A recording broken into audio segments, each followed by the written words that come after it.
എല്ലാവർക്കും നമസ്കാരം. ഞാൻ സരിത മഹേശ്വരൻ. ഇന്ന് ശ്രീകൃഷ്ണവിലാസ മഹാകാവ്യത്തിൻ്റെ 11ാമത്തെ സർഗത്തിലെ 115, 116, 117 എന്നീ 3 ശ്ലോകങ്ങൾ നമുക്ക് പഠിക്കാം. 3 ശ്ലോകങ്ങളിലും അനുഷ്ഠുപ്പ് വൃത്തമാണുള്ളത്. ഇവിടെ സത്യഭാമയും ശ്രീകൃഷ്ണനും കൂടിയുള്ളതായ ചേർച്ച, അവരുടെ ദാമ്പത്യത്തിൻ്റെ സൗന്ദര്യമൊക്കെയാണ് വർണ്ണിച്ചുകൊണ്ടിരുന്നത്. ഇനി അതുമായിട്ട് ബന്ധപ്പെട്ട കാര്യവും പിന്നെ നരകാസുരൻ്റെ വധത്തിലേക്കൊക്കെയാണ് കവി വർണ്ണിച്ചു കൊണ്ടുപോണത്. നമുക്ക് ആദ്യം 115ാമത്തെ ശ്ലോകം നോക്കാം. ഗമനം നഗരാദാസ്താമാസ്താം നിർഗമനം ഗൃഹാത് ന തത്പാദോദ്വതിം സേഹേ പത്യുസ്സ പദ്മലോചന. ആദ്യം പദച്ഛേദം പറയാം. ഗമനം നഗരാത് ആസ്താം ആസ്താം നിർഗമനം ഗൃഹാത് ന തത്പാദോദ്വതിം സേഹേ പത്യു സാ പദ്മലോചന. സത്യഭാമയ്ക്ക് ശ്രീകൃഷ്ണനെ വിടാൻ, ശ്രീകൃഷ്ണനുമായിട്ട് ചേർന്നിരിക്കാൻ മാത്രമേ താല്പര്യം ഉണ്ടായിരുന്നുള്ളൂ. ഒരു അവസരത്തിലും വിട്ടുപോകാനുള്ള ഒരു താല്പര്യവും ഉണ്ടായിരുന്നില്ല. അതിനെ പറ്റിയിട്ടാണ് ഇവിടെ കവി പറയണത്. സാ പദ്മലോചന, പദ്മമിവ ലോചനേ യസ്യാഹ സ പദ്മലോചന. താമര പോലെ സുന്ദരമായിട്ടുള്ള കണ്ണുകൾ, അങ്ങനെയുള്ള കണ്ണുകളോട് കൂടിയവൾ. പദ്മലോചന എന്ന് പറഞ്ഞാൽ ഇവിടെ സത്യഭാമ എന്നർത്ഥം. ആ സത്യഭാമയ്ക്ക് നഗരാത് ഗമനം ആസ്താം. നഗരാത് നഗരത്തിൽ നിന്ന്, അതായത് ദ്വാരകാപുരിയിൽ നിന്ന് ഗമനം പോവുക. ശ്രീകൃഷ്ണൻ എന്തെങ്കിലും ഒരു ആവശ്യത്തിനായിട്ട് ദ്വാരകാപുരി വിട്ട് പോവുക ആയിക്കോട്ടെ, അതാണ് നഗരാത് ഗമനം ആസ്താം. ഗൃഹാത് നിർഗമനം ആസ്താം. ഗൃഹത്തിൽ നിന്ന് നിർഗമനം, പുറത്തേക്ക് പോവുക, അതുമായിക്കോട്ടെ. നഗരത്തിൽ നിന്ന് പുറത്തേക്ക് പോവുക അല്ലെങ്കിൽ ഗൃഹത്തിൽ നിന്ന് പുറത്തേക്ക് പോവുക, ഏതായാലും അതാണ് ആസ്താം. അങ്ങനെ ആയിക്കോട്ടെ. ഗൃഹാത് നിർഗമനം ആസ്താം, ഗൃഹത്തിൽ നിന്ന് പുറത്തേക്ക് പോവുക, അതുമായിക്കോട്ടെ. അങ്ങനെയൊക്കെ ആയാലും എന്താണ്, അങ്ങനെയൊക്കെ ആണെന്നുണ്ടെങ്കിൽ എന്താ സത്യഭാമയ്ക്ക് കുഴപ്പം എന്ന് പറയാണ്. പത്യു തത് പാദോദ്വതിം ന സേഹേ. പത്യു ഭർത്താവിൻ്റെ, തത് പാദോദ്വതി പാദം കാലുകളിൽ നിന്നും ഉള്ളതായ ഉദ്വതി. ഉദ്വതി എന്ന് പറഞ്ഞാൽ പരിത്യാഗം. ആ കാലുകൾ അല്ലെങ്കിൽ ഭഗവത് പാദാരവിന്ദങ്ങളെ സേവിച്ചുകൊണ്ട് കഴിയുക, അതായിരുന്നു സത്യഭാമയ്ക്ക് ഏറ്റവും ഇഷ്ടമുണ്ടായിരുന്നത്. തത് പാദോദ്വതി ന സേഹ എന്ന് പറഞ്ഞാൽ ഭഗവാനുമായിട്ടുള്ള വേർപിരിയൽ ഒട്ടും ഇഷ്ടപ്പെട്ടിരുന്നില്ല. എങ്ങോട്ട് പോകുമ്പോഴും കൂടെ ഉണ്ടാവും, അല്ലെങ്കിൽ പോയിട്ട് വേഗം വരണം, ഇതൊക്കെ നിർബന്ധമായിരുന്നു. അതുകൊണ്ട് സത്യഭാമയ്ക്ക് വളരെയധികം ശ്രീകൃഷ്ണനോട് അടുപ്പമുണ്ടായിരുന്നു എന്ന് പറയണതിന് പകരം പറയാണ്, സുകുമാരകവി പറയാണ്, എവിടേക്ക് പോയാലും വേണ്ടില്ല, കൊട്ടാരം വിട്ട് നഗരത്തിലേക്ക് പോയാലും വേണ്ടില്ല, നഗരത്തിൽ നിന്ന് കൊട്ടാരത്തിലേക്ക് അല്ലെങ്കിൽ മറ്റേതെങ്കിലും രാജ്യങ്ങളിലേക്ക് എവിടെ പോയാലും അധികം വൈകാതെ തന്നെ തിരിച്ചു വരണം എന്നുള്ളതൊരു നിയമമായിരുന്നു. അതല്ലാന്നുണ്ടെങ്കിൽ ഭഗവാന്റെ കൂടെ സകലത്ര എവിടേക്കാണോ ഭഗവാൻ പോണത് അവിടേക്കൊക്കെ പോയിരുന്നു എന്ന് വേണം മനസ്സിലാക്കാൻ. അങ്ങനെ പറയുമ്പോഴാണ് നരകാസുരൻ്റെ കൊട്ടാരത്തിലേക്കൊക്കെ പോകുമ്പോൾ സത്യഭാമയാണ് കൂടെ ഉണ്ടായിരുന്നത്. ഈ വേർപിരിയാനുള്ള വിഷമം കാരണമാവണം ശ്രീകൃഷ്ണൻ കൊണ്ടുപോയത് എന്നും കൂട്ടി വായിക്കാൻ പറ്റും. അതല്ല, നരകാസുരൻ്റെ മാതൃസ്ഥാനീയയാണ്, നരകാസുരൻ്റെ അമ്മ ഭൂമിദേവിയാണല്ലോ. അപ്പോൾ ഭൂമിദേവിയുടെ അവതാരമായിട്ടുള്ള സത്യഭാമ എന്ന്, ഭൂമിദേവിയുടെ അവതാരമായിട്ടാണ് സത്യഭാമയെ കണക്കാക്കണത് എന്നുള്ളത് കൊണ്ട് നരകാസുരൻ ജനിച്ചത് ഭഗവാന്റെ വരാഹാവതാര സമയത്താണ്. വരാഹം ഭൂമിദേവിയെ തൻ്റെ തേറ്റയിലേറ്റിക്കൊണ്ട് വന്നപ്പോഴാണ് ഭൂമിദേവിക്ക് വരാഹമൂർത്തിയോട് പ്രണയം തോന്നിയത് കൊണ്ട് അങ്ങനെ ഉണ്ടായ പുത്രനാണ് അത്രേ നരകാസുരൻ. ആ നരകാസുരനെ വധിക്കണമെങ്കിൽ അച്ഛനും അമ്മയും ഒരുമിച്ച് വരണം എന്ന് ഒരു അനുഗ്രഹവും നരകാസുരൻ വാങ്ങിയിരുന്നു. അതുകൊണ്ടാണ് സത്യഭാമയെയും കൊണ്ടുപോയത് എന്ന് പാഠം ഒരു കഥ പറയുന്നുണ്ട്. അല്ലെങ്കിൽ ഭഗവാനെ വേർപിരിയാനുള്ള വിഷമം കാരണം സത്യഭാമ ഭഗവാൻ പോകുന്ന സ്ഥലത്തേക്കൊക്കെ കൂടെ പോയിരുന്നു എന്നും മനസ്സിലാക്കാം. അങ്ങനെ ആ വേർപിരിയൽ ഒട്ടും ഇഷ്ടമില്ലാത്ത ഒരാളായിരുന്നു. അപ്പോൾ രുക്മിണിയെ പോലെയുള്ള ചിലർക്കൊന്നും വിവാഹം കഴിച്ചു എന്നുള്ളത് കൊണ്ട് വേറിട്ട് താമസിക്കാൻ പറ്റായികയൊന്നുമില്ല. അതുകൊണ്ടാണല്ലോ സത്യയുടെ ഗൃഹത്തിൽ പോയിട്ട്, കൊട്ടാരത്തിൽ പോയിട്ട് 1 മാസത്തോളം 1.5 മാസത്തോളം അവിടെ താമസിച്ചത്. അതൊന്നും അവിടെ വിഷയമല്ല. പക്ഷേ സത്യഭാമയ്ക്ക് ഒട്ടും ഇഷ്ടമല്ല വേർപിരിഞ്ഞ് താമസിക്കാൻ. ശ്രീകൃഷ്ണൻ എവിടേക്കാണ് പോകണമെന്ന് വെച്ചാൽ അവിടേക്കൊക്കെ മിക്കവാറും കൂടെ പോകാറുണ്ട് എന്നാണ് പറയണത്. ഇനി 116ാമത്തെ ശ്ലോകം നോക്കാം. ആസീനോപി ശയാനോപി തിഷ്ഠന്നപി ചരന്നപി താം ഛായാമിവ താമ്രോഷ്ഠീം സച തത്യാജനക്ഷണാത്. ആദ്യം പദച്ഛേദം പറയാം. ആസീന അഭി ശയാന അഭി തിഷ്ഠൻ അഭി ചരൻ അഭി താം ഛായാം ഇവ താമ്രോഷ്ഠീം സ ച തത്യാജ ന ക്ഷണാത്. വളരെ കുറച്ചേ ഉള്ളൂ പദച്ഛേദം പറയാൻ. അർത്ഥം ഇതാണ്.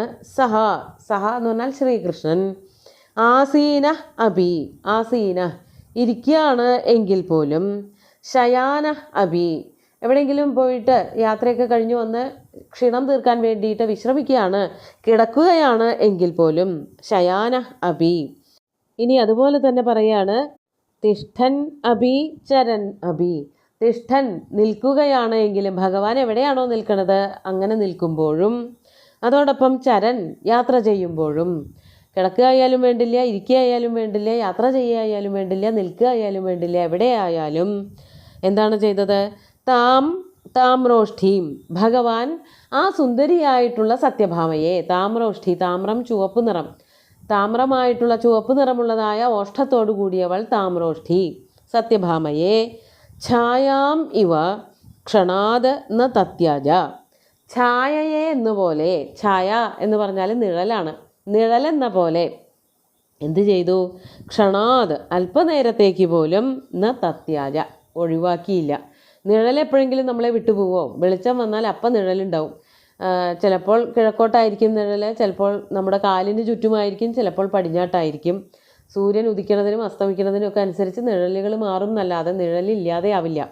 അതുപോലെ ശ്രീകൃഷ്ണനും ആ അത്രയ്ക്കധികം സ്നേഹം പകർന്നു തരുന്നവളായിട്ടുള്ള സത്യഭാമയോട് അതേപോലെ തന്നെ സ്നേഹം പ്രകടിപ്പിച്ചുകൊണ്ട് ചുറ്റുവട്ടത്ത് തന്നെ എപ്പോഴും ഉണ്ടായിരുന്നു, ഒരു നിഴൽ പോലെ അനുഗമിക്കുക എന്ന് പറഞ്ഞാൽ വേർപെടാതെ എപ്പോഴും കൂടെ ഉണ്ടായിരുന്നു എന്നാണ് അർത്ഥം. രഘുവംശത്തിൽ നന്ദിനിയെ പരിപാലിക്കാൻ വേണ്ടിയിട്ട് ദിലീപ മഹാരാജാവ് പോയതുപോലെയാണ്. സ്ഥിതസ്ഥിതാമുച്ചലിത പ്രയാതാം നിഷേദുഷീമാസനബദ്ധധീരാം ജലാഭിലാഷീ ജലമാദദാന ഛായേവതാം ഭൂപതിരന്വഗച്ഛത് എന്ന് പറയുന്നുണ്ട്. ആ പശുവിനെ എപ്പോഴാണോ കിടക്കണം തോന്നിയത് അപ്പോൾ മാത്രമേ രാജാവ് കിടക്കുള്ളൂ. എപ്പോഴാണോ വെള്ളം കുടിക്കാൻ തോന്നുന്നത്, എപ്പോഴാണോ ഭക്ഷണം കഴിക്കാൻ തോന്നുന്നത് അപ്പോൾ തന്നെ രാജാവും കഴിച്ചുള്ളൂ എന്നുള്ളത് കൊണ്ട് രാജാവ് അവളുടെ നിഴൽ പോലെയായി. നമ്മൾ എന്താണോ ചെയ്യണത് അത് തന്നെ ആവർത്തിച്ച് ചെയ്യുകയാണ് നിഴൽ ചെയ്യുക. അപ്പോൾ രാജാവ് ചെയ്യണത് നന്ദിനി ചെയ്യുന്നതിൻ്റെ അനുകരണങ്ങളായതുകൊണ്ട് അത് തന്നെയാണ് ആവർത്തിച്ച് ചെയ്യണത് എന്നുള്ളത് കൊണ്ടാണ് നിഴലായിട്ട് അവിടെ രാജാവിനെ കാളിദാസൻ വർണ്ണിച്ചത്. അതുപോലെ തന്നെ സത്യഭാമയുടെ നിഴലായിട്ട് ഭഗവാൻ ശ്രീകൃഷ്ണൻ എപ്പോഴും ഉണ്ടായിരുന്നു. ക്ഷണനേരത്തേക്ക് പോലും അല്പനേരത്തേക്ക് പോലും സത്യഭാമയെ ഭഗവാനും ത്യജിച്ചില്ല. അങ്ങടെ എത്ര കണ്ടു കൊടുക്കണോ അതിൻ്റെ ഇരട്ടി ഭഗവാൻ സ്നേഹവും വാത്സല്യവും തിരിച്ചു കൊടുക്കും. അതുകൊണ്ട് സത്യഭാമയുടെ കരുതൽ അതിൻ്റെ ഇരട്ടിയായിട്ട് 10 ഇരട്ടിയായിട്ട് ഭഗവാൻ തിരിച്ച് സത്യഭാമയ്ക്കും നൽകിക്കൊണ്ടിരുന്നു എന്നാണ് കവി പറയണത്. നമുക്ക് 117-ാമത്തെ ശ്ലോകം കൂടി നോക്കാം. ഏവം സകാന്തയാ തന്വ്യാ ക്ഷണാനിവനയൻ നിശാ ആതങ്കമഥ ശുശ്രാവ നരകാന്നാഗവാസിനാം. ആദ്യം പദച്ഛേദം പറയാം. ഏവം സ കാന്തയാ തന്വ്യാ ക്ഷണാൻ ഇവ നയൻ നിശാഹ ആതങ്കം അഥ ശുശ്രാവ നരകാത് നാഗവാസിനാം. അങ്ങനെ സുഖമായിട്ട് കാലം കൂട്ടിക്കൊണ്ടിരിക്കുമ്പോൾ എന്താണ് ഒരു വാർത്ത കേൾക്കുന്നു എന്നാണ് കവി പറയണത്. സഹ ആ ശ്രീകൃഷ്ണൻ ഏവം ഇപ്രകാരമൊക്കെ മുൻപേ പറഞ്ഞ 30 ശ്ലോകങ്ങളിലൊക്കെ പറഞ്ഞ പ്രകാരത്തിൽ തന്വ്യാകാന്തയ നിശാഹ ക്ഷണാനിവനയൻ. തന്വ്യാകാന്തയ സുന്ദരിയായിട്ടുള്ള, വളരെ മെലിഞ്ഞ എന്നൊക്കെ അർത്ഥമുണ്ട് തന്വി എന്നുള്ളതിന്. അതോടൊപ്പം തന്നെ മെലിഞ്ഞവർക്കാണ് പൊതുവെ സൗന്ദര്യം എന്നുള്ളത് കൊണ്ട് തന്വി എന്നുള്ളതിന് സുന്ദരി എന്നും അർത്ഥം പറയാറുണ്ട്. തന്വ്യാഹ വളരെ മെലിഞ്ഞ സുന്ദരിയായിട്ടുള്ള, കാന്തയോട് കൂടിയിട്ട്, നിശാഹ രാത്രികളെ എന്ന് പറയുമ്പോൾ സ്വാഭാവികമായിട്ട് പകലുകളുണ്ടാവും. ആ പകലുകളൊക്കെ തന്നെ ക്ഷണാൻ ഇവ നയൻ ഒരു നിമിഷ നേരം എന്നതുപോലെ കഴിച്ചു കൂട്ടിക്കൊണ്ട് അങ്ങനെ ജീവിതം മുമ്പാക്കം പോയിക്കൊണ്ടിരിക്കുകയാണ്. രാത്രി ആവണതും പകലാവണതും അപ്പോൾ തന്നെ അറിഞ്ഞുകൊണ്ടിരുന്നു. അതായത് ആ ജീവിതം ഇങ്ങനെ മുമ്പാക്കം പോകുമ്പോൾ സമയത്തിൻ്റെ ദൈർഘ്യം അവരറിഞ്ഞതുപോലും ഇല്ല. യാതൊരു മടുപ്പുമില്ലാതെയാണ് അവരുടെ രസകരമായിട്ടുള്ള ഉത്സവപൂർണമായിട്ടുള്ള ദിവസങ്ങൾ മുന്നേറിക്കൊണ്ടിരുന്നത്. അങ്ങനെ കാലം കഴിച്ചു കൂട്ടിക്കൊണ്ടിരുന്നപ്പോൾ ഒരു വാർത്ത കേൾക്കുകയാണ്. അഥ അതായത് ഇനി മറ്റൊരു വിഷയമാണ് പറയാൻ പോണത്. അഥ അനന്തരം നാഗവാസിനാം നരകാത ആതങ്കം ശുശ്രാവ. നാഗവാസികൾ, നാഗം എന്ന് പറഞ്ഞാൽ സ്വർഗമാണ്, സ്വർഗവാസികൾ ഒരു വാർത്ത കേട്ടു, സ്വർഗവാസികളിൽ നിന്ന് ഒരു വാർത്ത കേട്ടു. എന്താണത്? നാഗവാസിനാം നരകാത ആതങ്കം. സ്വർഗവാസികളായിട്ടുള്ള ദേവന്മാർക്ക് എല്ലാവർക്കും നരകാസുരൻ നടത്തുന്നതായിട്ടുള്ള, അതായത് ദേവന്മാരെ മുഴുവനും നരകാസുരൻ ആക്രമിച്ചു ഉപദ്രവിച്ചു കൊണ്ടിരിക്കുകയാണ്, കീഴ്പ്പെടുത്തിക്കൊണ്ടിരിക്കുകയാണ് എന്നുള്ളൊരു വാർത്ത. അതാണ് നാഗവാസിനാം നരകാത് ആതങ്കം. നരകനിൽ നിന്നുണ്ടായിക്കൊണ്ടിരിക്കുന്നതായ ആപത്തുകൾ, ദുഃഖങ്ങൾ, അതിനെ പറ്റിയിട്ട് ഭഗവാൻ കേൾക്കാനിടയായി. ശുശ്രാവ. ദേവന്മാരാരെങ്കിലും മുനിമാർ നാരദനെ പോലെയുള്ളവരൊക്കെ വന്ന് പറഞ്ഞു കൊടുത്തിട്ടുണ്ടാവും. ദേവന്മാർക്കൊക്കെ വലിയ ബുദ്ധിമുട്ടാണ്. ദേവന്മാരെ ഈ രാജാവായിട്ടുള്ള, അസുര രാജാവായിട്ടുള്ള നരകൻ ആക്രമിച്ചു കൊണ്ടിരിക്കുകയാണ് തുടങ്ങിയിട്ടുള്ള കഥകളൊക്കെ ഭഗവാൻ കേൾക്കാനിടയായി എന്നാണ് ഈ ഒരു ശ്ലോകത്തിൽ വർണ്ണിച്ചിരിക്കുന്നത്. ഇനി എങ്ങനെയാണ് പ്രാഗ്ജ്യോതിഷപുരത്തിലേക്ക് പോണത് എന്നുള്ളതൊക്കെ അടുത്ത ദിവസം കാണാം. ഇന്ന് ഈ 3 ശ്ലോകങ്ങളും ഒന്നുകൂടി ചൊല്ലി നോക്കാം.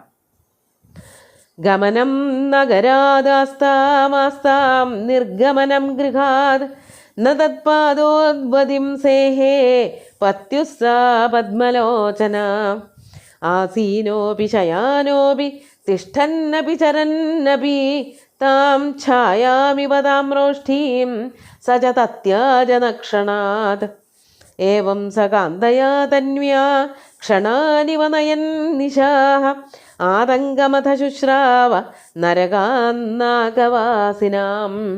ഇനി നരകാസുരൻ്റെ അടുത്തേക്ക് പോണ കഥകളൊക്കെയാണ് വർണ്ണിക്കാൻ പോണത്. ഭഗവാനും സത്യഭാമയും കൂടിയിട്ടാണ് പോണത്. അതൊക്കെ അടുത്ത ദിവസം കാണാം. സുന്ദരമായിട്ടുള്ള 3 ശ്ലോകങ്ങളും ഭഗവാന്റെ കാൽക്കൽ അർപ്പിച്ചുകൊണ്ട് ഗുരുവായൂരപ്പനെ സാഷ്ടാംഗം നമസ്കരിച്ചുകൊണ്ട് എല്ലാവർക്കും ശുഭദിനം നേർന്നു നിർത്തട്ടെ. നന്ദി.